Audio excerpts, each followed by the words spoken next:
And coming back to our top story, what happened in Pakistan over the weekend. As many times in its history, Pakistan's army has stepped in where civilian governments fear to tread against religious extremists who have held the capital Islamabad under siege for several weeks. The riot saw 7 persons killed and hundreds injured. As on 4 occasions when Pakistan saw coups, an incapable government's failure to tackle the situation saw the army's 111 brigade move in. But there was a slight difference. Unlike in the past, the army did not crash the party. It was invited by the government. Pakistan has been ruled by the army for the major part of the previous 70 years since independence from the British. Weak governments and uncontrollable civilian events were and remain the ideal breeding ground for coups to succeed. So why did caretaker Prime Minister Shahid Abbasi take a calculated risk and request General Bajwa to take charge, if only for a short spell? There are various reasons. Disgraced and disqualified Prime Minister Nawaz Sharif saw multiple uses in the 4-star general. General Bajwa has served in the Pakistan-occupied Kashmir and Balochistan. Both are troubled areas, but both also venues of massive investment by Pakistan's all-weather ally China for the China-Pakistan economic corridor. A commander-in-chief experienced in crushing rebellions could help in both provinces, though we saw how he did this one. Sections of the Pakistan Army, ISI combined, are hawks and close to religious fundamentalists. General Bajwa is believed to be not one of them. His own officers have remarked that the general is more interested in his army career than politics. In other words, and in Nawaz Sharif's eyes, General Bajwa would pose his government no threat. Maybe he should look at the video we just posted.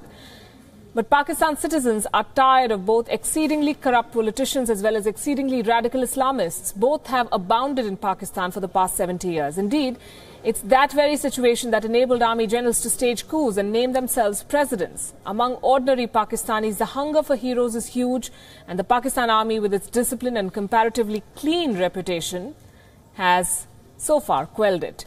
Pakistan's Islamist groups are a different kettle of fish, though. They're deeply resentful of the army's anti-terror efforts under American instruction, at least that's what they say in public. They also loathe the disqualified Prime Minister Nawaz Sharif, the man who chose General Bajwa as the army chief. The weak caretaker Prime Minister Shahid Abbasi just caved into their demands, emboldened. Many terror outfits, including the Lashkar-e-Taiba, are looking to legitimize themselves by entering politics and contesting next year's August election. But much will depend on what the coming year holds, peace or more bloodshed. And there's more news expected from Pakistan over this weekend. Afghanistan will be the on the U.S. Secretary of Defense James Mattis's mind when he lands in Pakistan. But India will be hoping that he also raises the issue of the release of global terrorist Hafiz Saeed from house arrest with his Pakistani interlocutors. Mattis will be in Pakistan on a day-long visit on the 3rd of December. He will hold talks with civilian and military officials there.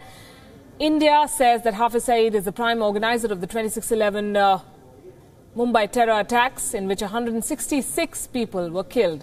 India also says that his organization, the Jamaat-ud-Dawa, formerly Lashkar-e-Toiba, is responsible for carrying out a number of other attacks against the country. Both the U.S. Foreign Ministry and the U.S. President's office have expressed concern over the release of Hafiz Saeed from house arrest, but it has been dismissed as pro forma by most in India. The U.S. Foreign Office said, and I quote, "The Pakistani government should make sure that he is arrested and charged for his crimes."